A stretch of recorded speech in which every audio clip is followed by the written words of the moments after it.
شراب سرخ سے رنگیں ہوا ہے دامن شام، لیے ہے پیر فلک دست ریشہ دار میں جام۔ عدم کو قافلہ روز تیز گام چلا، شفق نہیں ہے یہ سورج کے پھول میں گویا۔ کھڑے ہیں دور وہ عظمت فضائے تنہائی، نارے خواب گاہے شاہ سوار چغتائی۔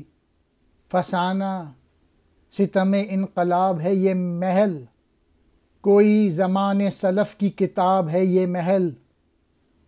مقام کیا ہے سرود خاموش ہے گویا، شجر یہ انجمن بے خروش ہے گویا۔ علامہ اقبال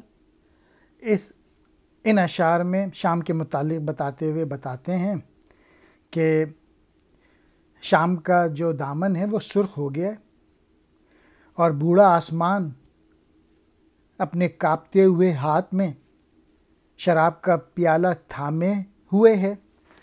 سورج ڈوب رہا ہے، جیسے شراب کے پیالے سے تشبیہ دی گئی ہے، اور شراب کا پیالہ جھلک رہا ہے، اور شام کا دامن رنگین ہو گیا ہے۔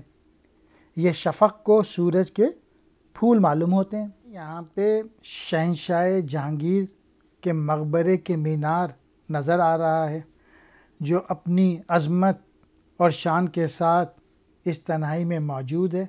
یہی وہ مقبرہ ہے جسے شہنشاہ جہانگیر یہاں ابدی نیند سویا ہوا ہے۔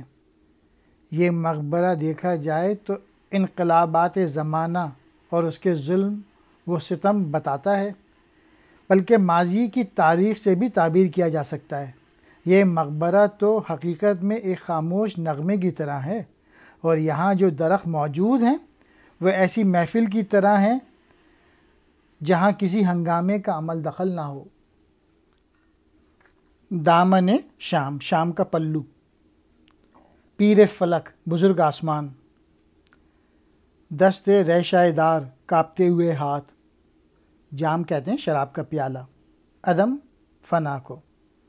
روز تیز گام، تیزی سے گزر جانے والا دن۔ شفق، افق پر پھیلی ہوئی سرخی۔ عظمت کہتے ہیں بڑائی کو۔ فضائے تنہائی، اکیلے پن میں اضافہ۔ خواب گاہ شہ سوار چغتائی، یہاں مراد ہے مقبرہ جہانگیر کا۔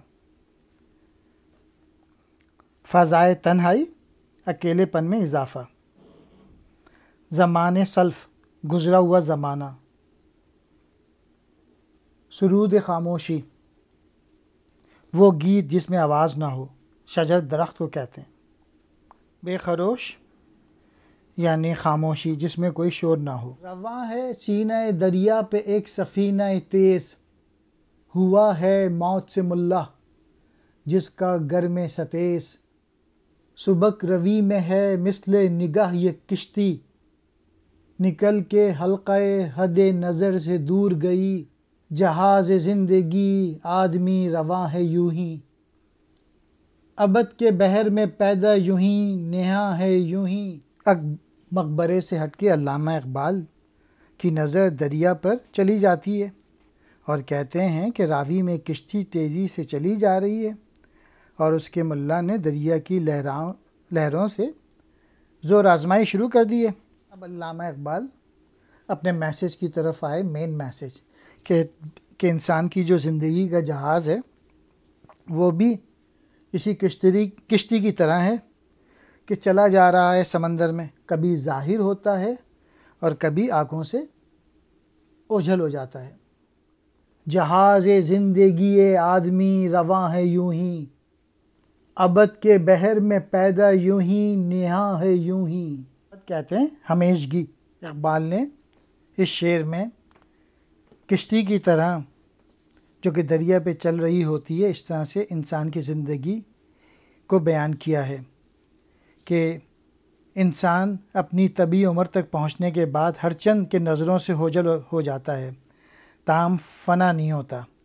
مراد یہ ہے کہ اس کی روح بے شک غائب ہو جاتی ہے، تاہم وہ مرتا نہیں بلکہ ایک طرح سے پس منظر میں چلا جاتا ہے۔ شکست سے یہ کبھی آشنا نہیں ہوتا، نظر سے چھپتا ہے لیکن فنا نہیں ہوتا۔ نیہا کہتے ہیں چھپا ہوا، آشنا کہتے ہیں واقف۔ انسان آنکھوں سے اوجھل ہو جاتا ہے، نہ یہ ٹوٹتا ہے نہ ہی فنا ہوتا ہے، بس آنکھوں سے چھپ جاتا ہے۔ یعنی آدمی جو ہے وہ منظر سے پس منظر میں چلا جاتا ہے۔ یہاں پہ موت سے مراد ہے اور اس کے بعد مرنے کے بعد والی زندگی۔